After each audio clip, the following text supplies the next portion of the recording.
One frosty March morning, I got in the car, turned the engine on, and the dreaded low coolant light decided to rear its ugly little head. Now, I knew that this was a long time coming because there had been problems in the past, and with a car approaching 300,000 miles, you can expect the radiator needs to be replaced once, if not twice. So I went over to fcpeuro.com, my favorite site for all my European car needs, with their wonderful lifetime warranty, and this is what I bought to fix the car. So FCP Euro is going to give you a lifetime warranty on just about every part, fluid included. Unfortunately, this does not come with an expansion tank. I'll have to take a look and see what shape our expansion tank is in. Before I parked the car and put the cover on, I made sure to clay bar the entire exterior of the surface, as well as using the 303 aerospace protectant ceramic coating. This ensured that I was going to not only keep the paint in good shape underneath, even though it's not great, but that all the dust would wipe off quite easily afterwards. I noticed both the belts are pretty cracked up, so we might as well replace them while we're here. So I got Continental brand. I like them. This is a temperature sensor. Every time you replace the radiator, you're going to want to do that. This is what triggers the fans to turn on, I believe. This is a bracket here that is for the strut bar on that passenger side strut.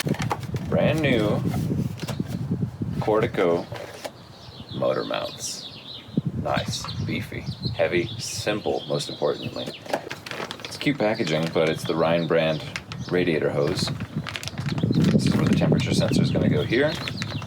Got these spring clips on them, and they just press and clip into place. And they have a plastic drain plug, or a bleeder screw on this one, which is plastic, but we do have the upgraded version, which is brass, and I think it was just so cheap and nice that I wanted to buy it. This is going to get rid of a lot of our shifter slop. It is the cup on the bottom of the ball for the shifter, and I think there's 3 pivot points in total, but this is where all the slop and play comes in. This is also by Rhine, AVB Z4 It's just called a bushing. But to do this, we have to remove the shifter, which requires us to get underneath the car. So while we're underneath there, we'll be doing all that stuff as well. Drain plugs for the differential and the transmission. We're going to change the oil. We've got Redline MTL sitting in the back shelf there. A couple of plastic clips because any modern car is going to need replacement plastic clips at some point. And the front main seal by Cortico. I guarantee you Felpro won't give you a page of colorful instructions. And it's a heavy duty seal too. Looks pretty sturdy, but it weeps a little bit in the front, so that's why I think this would be a good idea to replace it. I was seeing that a special tool was for sale for some of these seal drivers, and well, let's just see how much work is involved in doing that. Honorable mention goes to the little cover that is for the oil drain plug. So this little cover here should keep everything nice and streamlined underneath the car. It was only 10 bucks. BMW brand coolant, only the best. And the replacement headlight. Now there's a whole story about how I got this headlight and why I need that headlight, so that's another video for another time, but it started with a Tinder date, ended up being a stolen phone chase and a police report. Stick around if you want to hear that story later. Well, unfortunately with modern cars, first things first, you gotta pull the bumper to get access to just about anything.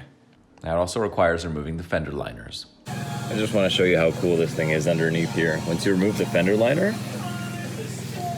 you got the front here, and there's the support for the chassis, and then another gap in the back, which is so cool. You can kind of see more like a structural frame setup on the car. So if you look from the top, it's a nice big gap here. I think that's kind of neat. It's like when you see those tube frame chassis builds where there's just pipes and then the fender covers, and you're like, oh, how on earth is that holding together? Kind of gives you a little bit of an idea that you don't necessarily need skin, you need bones. All right, now let's do the other side and then we can pull this bumper off.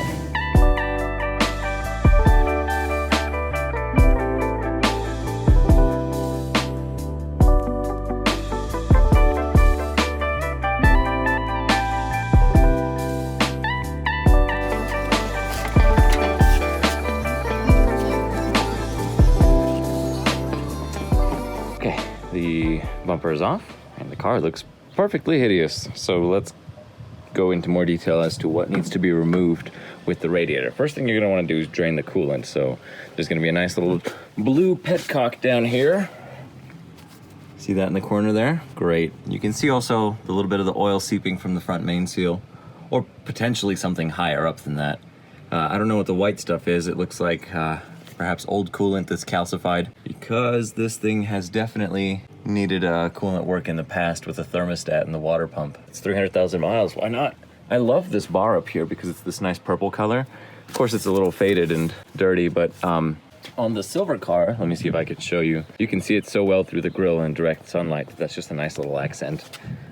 Yeah, you can see kind of the color there. Back to Dusty Blackie here. There is my coolant leak right at the top, and it looks like it's just a failure of the plastic. It's always a failure of the plastic, let's be real. Now the shroud, I mean, once you remove that top plate, which is just all the plastic clips and the 2 bolts on either side. Now mine are silver, yours are gonna be black. I had to replace these because they were missing. The radiator sort of just floats in here, which is a little disconcerting, but also, you know, that top piece does sandwich it nicely in place there. And they have the giant Torx guys here. And these Torx guys are part of those rubber corkscrew bits. Hey, the fan shroud was really easy. There's 1 screw here, and on my other side, it ended up just being a clip. One of these guys here. No, I'm pretty sure it's supposed to be a clip because there's no threads here. Whereas on this side, it threads in through the radiator into the condenser. Oh, baby. Oh, baby, I love modern cars sometimes. Keyword, sometimes. Now let's see what luck we have. Do you pull the clip up? Oh, look, another connection right at the expansion tank. Good thing we didn't wiggle too hard.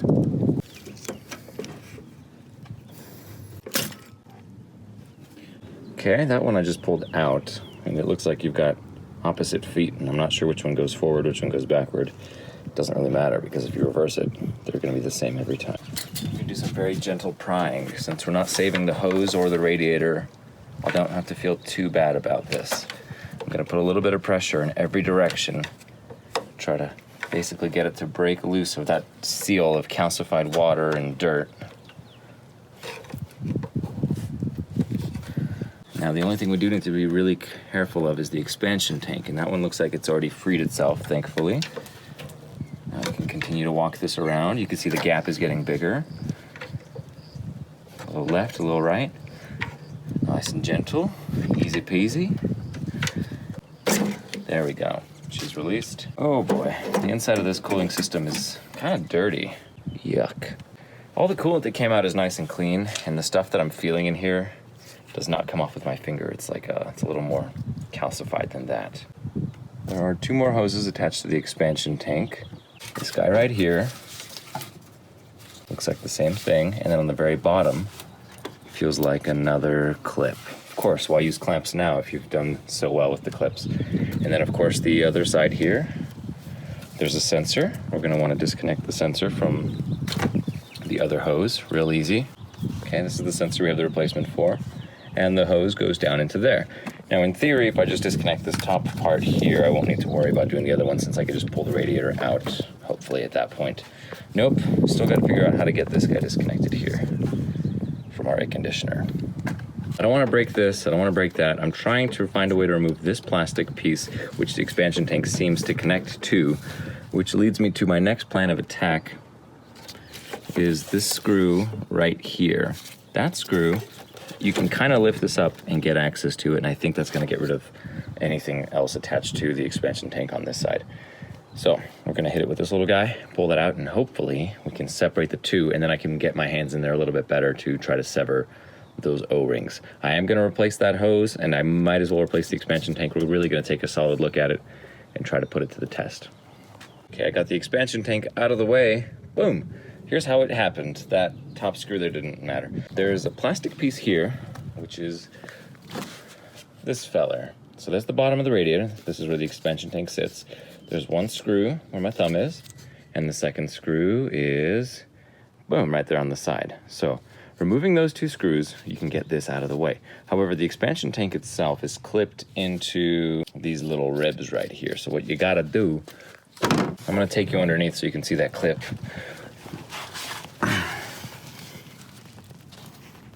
Okay, here's the petcock. There's the hose still attached to it. This little lip right here is what you would get a screwdriver in behind, and that's over on those ribs right here, okay? So you'd get a screwdriver in there and you'd pry that out, so that it gets closer to the expansion tank and away from those ribs. And that little clip, once it's pushed in this way, you are now able to pull these straight up. And it's gonna take a little bit of finagling. Now, that big clip, this one here with the thumb hold on it, that one attached here, and that clip, I guess, is the easier way to remove the expansion tank, but after 15 years or so, it's real stuck, so there's no point for me to try to get that out. Now, if this is the original radiator, because it's all saying BMW parts on it, then I'm pretty impressed. 300,000 miles is pretty good, considering Volvo will get you half that before the radiators start to go, or expansion tanks start to go. Either way. Of course, general maintenance is always very important. Now we're here, we need to get these two separated, and it looks like it's a simple function of moving this straight that way and not having to disconnect anything on the air conditioning side. Yep, I can see it, it's already coming apart there. There's a little bit of dirt inside, it's not terrible. And then the next thing for me to remove is the radiator hose, the upper radiator hose right there. So I'm gonna do that right now. See if I can just push it down, left to right, walk it off, and not pry against the plastic housing. Well, this one's real easy. Just walking it off. Oh, there she goes. If you look inside the hose, you can now see there's that temperature sensor element.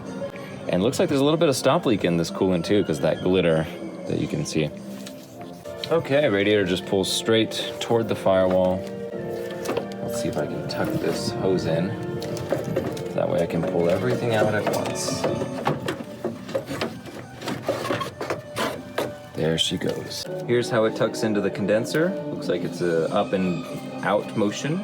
You can see all the leaks on the coolant side. Definitely failed at the most common place that it would ever fail, and that's right at these crimps between the plastic and the aluminum.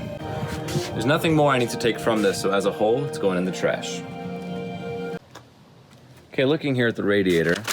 The radiator is equipped with a short bottom plug for manual version. For the automatic, it's necessary to replace the short bottom plug with the enclosed long bottom plug. So if you have an automatic transmission, you'll want the long bottom plug. Manual, short bottom plug. Okay. These O-rings are going to be used for the radiator hoses, as well as one for the expansion tank. So our radiator hoses do have new O-rings on them at the moment, so we don't need to worry about that so much. Let's put a little bit of grease on here. It's gonna be a acid-free grease. They're a pain in the butt to get off, but this is why they're so wonderful. Boom, it's on. Love that.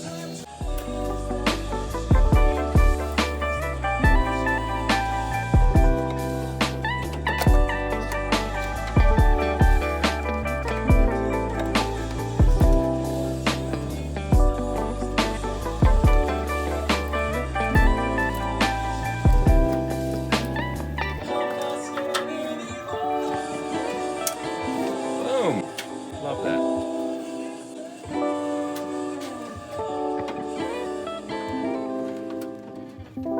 By the way, I did all of this without disconnecting the battery.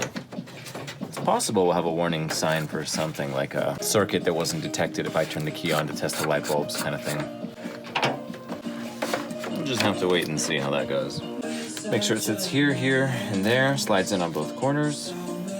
The long screw now goes over here. This is a big connector.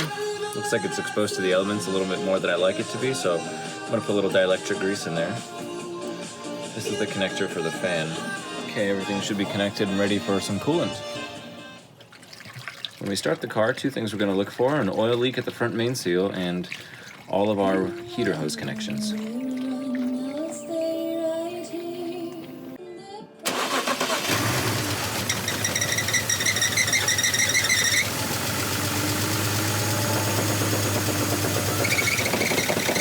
And that's where we're going to end today's video. Thank you so much for watching. Please give the video a thumbs up if you haven't already.